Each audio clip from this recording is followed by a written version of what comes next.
When you hear the words mind reading, what's the first thing that pops into your head? A psychic with a crystal ball?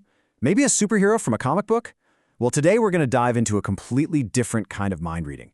This is one that's way less about magic and a lot more about science, all based on the work of Henrik Fexeus. And believe it or not, it's a skill that absolutely anyone can learn. It really is the ultimate question, isn't it? Can we actually know what someone else is thinking? Well, the answer is kind of surprising. It's yes, but probably not in the way you think.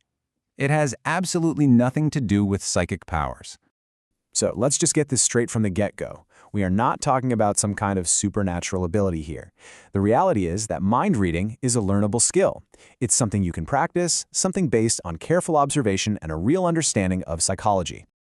And that right there is the heart of it all, the skill of observation. It's about learning how to see the information that's already there, hiding in plain sight. So what do we actually mean by mind reading? Well, according to Fexeus, it's simply the ability to observe, interpret, and understand human behavior. You can think of it like a little three-step process. You see a cue, you figure out what it means, and then you understand the thought or the feeling that's behind it. Simple as that. And here's the really cool part. People are constantly, and I mean constantly, broadcasting what they're thinking and feeling. A lot of the time, they don't even know they're doing it. So the information is all around us.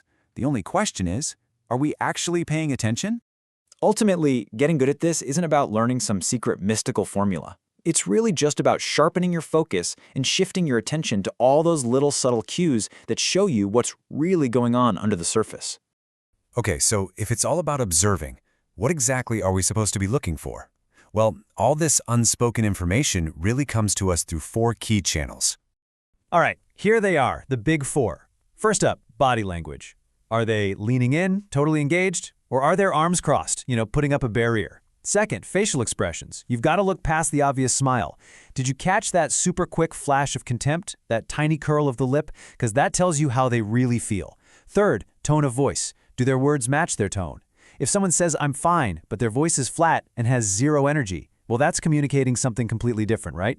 And finally, word choice. Listen to the specific words they use, and also the ones they don't. Saying a project will be challenging instead of difficult actually reveals a much more optimistic way of thinking. These are the building blocks. But, just knowing what to look for, that's not quite enough.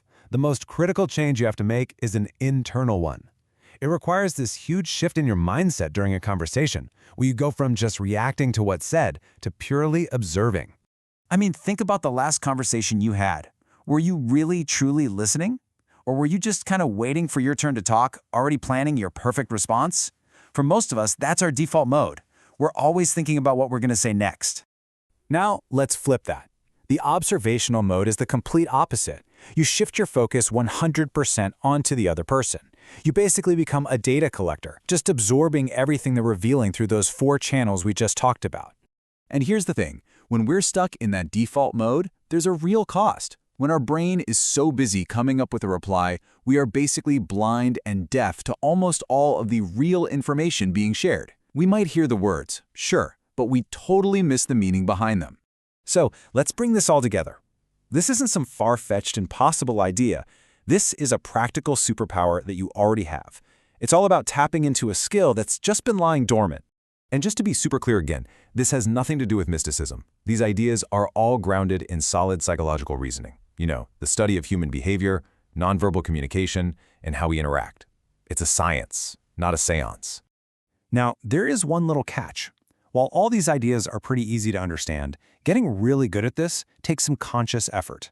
It's going to take practice to override that default mode of just wanting to talk and to start truly observing. So what's the big takeaway here?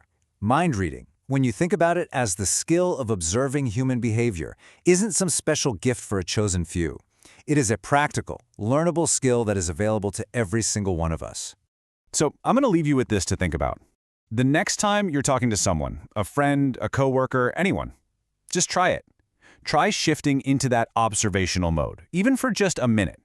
In your very next conversation, what unspoken information are you going to notice?